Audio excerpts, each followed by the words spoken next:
after speaking at an event or whenever I meet people at conferences, a lot of times I'll get people who come up to me afterwards and are so excited about the possibility of starting their very own podcast. Usually they have a couple questions right away though. One of the first ones always is, what equipment do I need? But then after that question, a big one that continually comes up is, what am I actually going to talk about? So how do you create content for your podcast? The big thing that hangs people up is that they think they're not an expert. They think they have this hesitation about actually putting their message out in the world or realizing that they actually have some value to contribute to your audience. In this episode, I want to help you get over that fear right now. Because let me tell you, you are an expert. Yes, you have some specific area where you know more than someone else, where you're further along down the journey. For example, that first grader that knows how to tie their shoes is an expert to that kindergartner still wearing Velcro. Being an expert is not about having all the answers. It's not about knowing everything. It's not about being on top of some mountain, with a long beard, just sitting there knowing every single answer to every single problem. That's not realistic.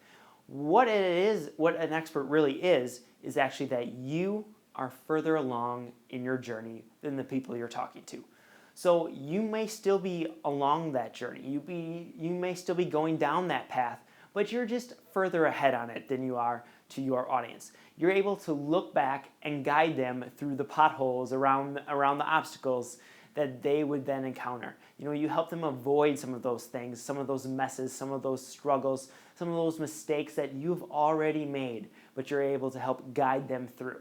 That's what a true expert really is. That's what we're talking about when we're talking about an expert here, is just that you have some knowledge that your audience doesn't.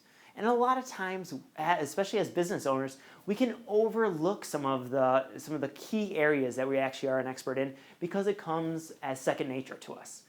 So I want to walk you through a little exercise that I actually do with all my new clients to kind of help them think about some of the topics to talk about on those first few episodes. So what I want you to do, grab a piece of paper if you can, or grab your phone, get ready to take some notes, or even just think about this and come back to it later. But sit down and think about, what are the 10 most frequently asked questions that your clients or potential clients have? What questions do you commonly get from people? So sit down and jot some notes down. What are those 10 questions? All right, was that enough time? Hopefully, you're all good. The next part about this exercise, now that you have that right there, you basically have a great start. You have a good direction to go. But the next part about this exercise is to actually sit down and think about, what are those 10 areas that your clients or customers should be asking questions about, that maybe they don't know they should ask questions. See, this is where you have some really key insights. You are further on the path. You know some things that would be beneficial to them to actually think about and to ask questions about, that they have no idea they should even be asking that question. So sit down and create a list of 10. What are those 10 should ask questions? All right, so now you have both your list of 10 questions completed, ready to rock. Right there is a great resource for your first few episodes. You could do an episode on each of those questions potentially, depending on your topic, depending on what that question actually is. But you can dive into those questions and really answer them for your clients and your audience, because those are the most pressing things that they actually need to hear. They need to know from you those specific things. So go through, answer them. Maybe you combine a few of them into a couple episodes, but actually go through and dive into some of those topics. And it a little peel back the curtain, if you will. One of the reasons I'm doing this episode is because I get that question so often. It's one of the most frequently asked questions that I get is, what do I actually talk about on the podcast? This is a great way to really get you started.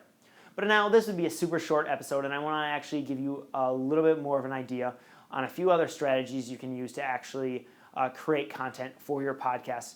So I'm not just going to dive into that one, but I want to talk about your very first episode. what should your first episode look like? There's really a couple key things that you need to have in that first episode.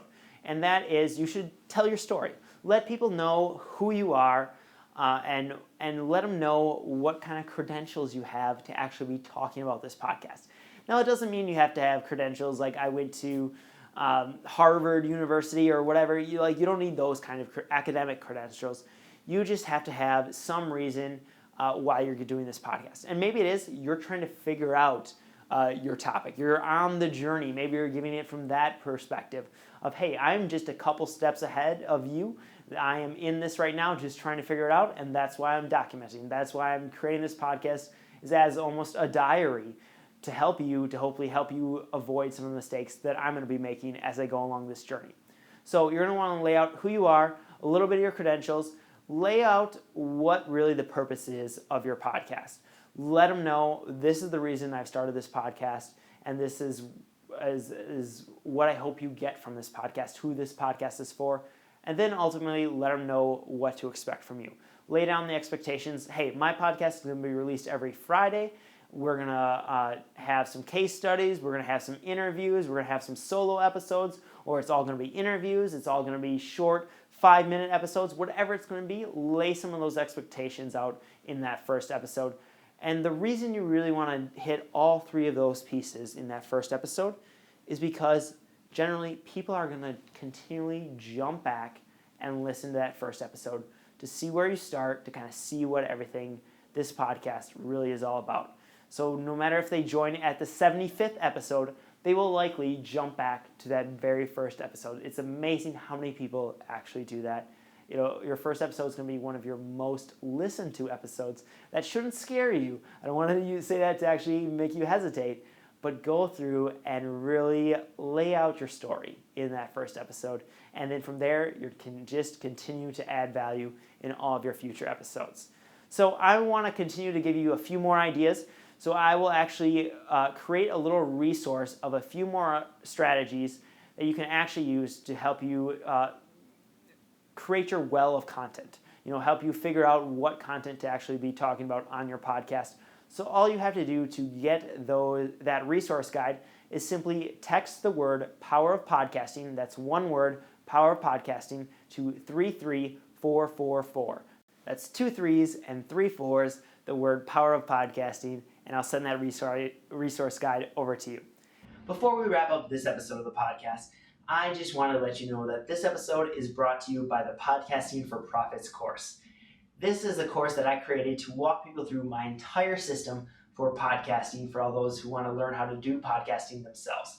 So it takes you all the way from creating the foundation of your podcast to creating the content, actually hitting the record button, to submitting it to iTunes, or to even repurposing your podcast into other free channels, or even creating paid content from your podcasting material. It walks you through my entire system. And I wanted to let you know, because if you're listening to this episode before the end of June here, there's actually a very special deal going on for people who purchase the Podcasting for Profits course. It was my birthday in June, and I turned 28, so I am offering a 28% discount on that course.